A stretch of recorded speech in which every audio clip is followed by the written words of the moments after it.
name is Jeffrey Falance. I am an amateur conspiracy theorist. I enjoy doing the research on these and finding out what normal people think of these, what might be extraordinary cases.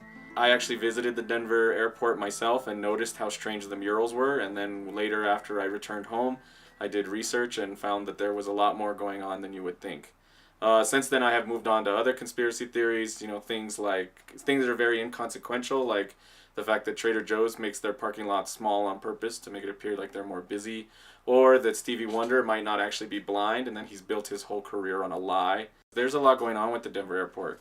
It went way over budget. It's no longer used, but it has an automated luggage system that failed really badly and was very expensive for the airport to run. But it doesn't explain the $2 billion they went over in budget for a failed project. So the 5 buildings, whether they're there or not, we don't know. They are in the blueprints, but we have no proof because they're buried, along with the underground tunnel system. But if you think about Denver as a whole, its location, it's 25 miles from downtown Denver, which is pretty far, considering JFK is only 19 miles from Manhattan.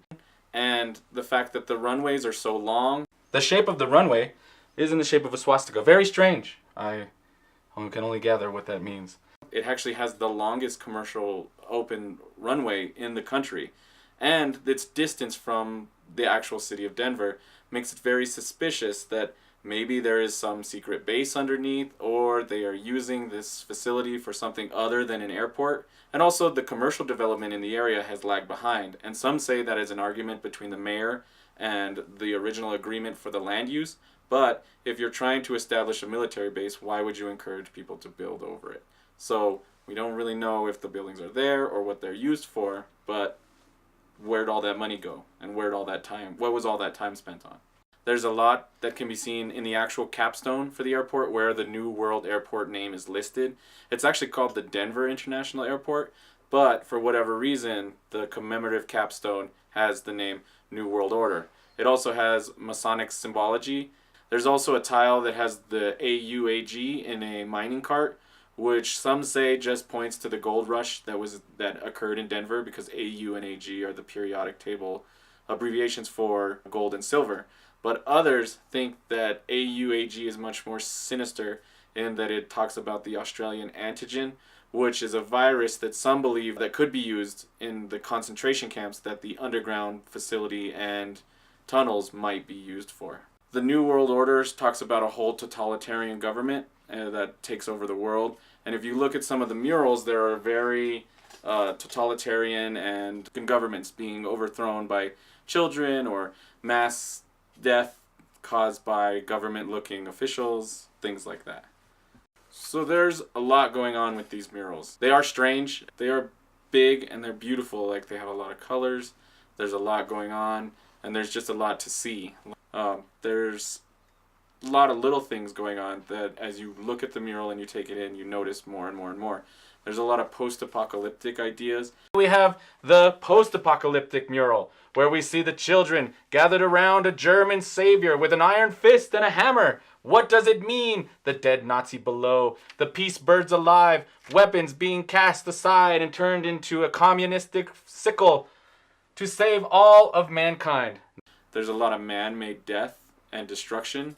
A Nazi man with a large group of women crying over dead children, perhaps a biological attack brought on by the Blue Horse. We never know. There are no men. We don't know why. The dove of peace is dead. And there's a lot of children. And the children tend to be around after all the death and destruction.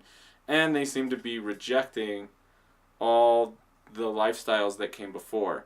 All the religions of the world are depicted dead in coffins, surrounded by children and dead, endangered animals, with the smoke of chemical fires burning in the city and the forest. There's no adults, there's no money or greed or anything in the later pictures. The more you look at them, the less it actually makes sense when you look at these murals and you try to put together what's going on. Also, the mural that greets you when you come in to Denver, called Blue Mustang, or nicknamed by the locals as Blucifer. Many believe that the horse was put there as the pale horse, the fourth horse of the apocalypse. The statue actually killed its maker, The man was hit by the head of the statue. It severed an artery in his leg, and he later died. Others finished the statue, and now it stands. And it's blue, and at night its eyes glow red, and it's very a strange way to greet people to the Denver airport. You guys got what you need? I mean, it's the truth. Art. I gotta go. They're looking for me. Yeah, I guess, man. Yeah, go ahead. Okay, who do I give this jacket to? I mean, Take it. see you guys later.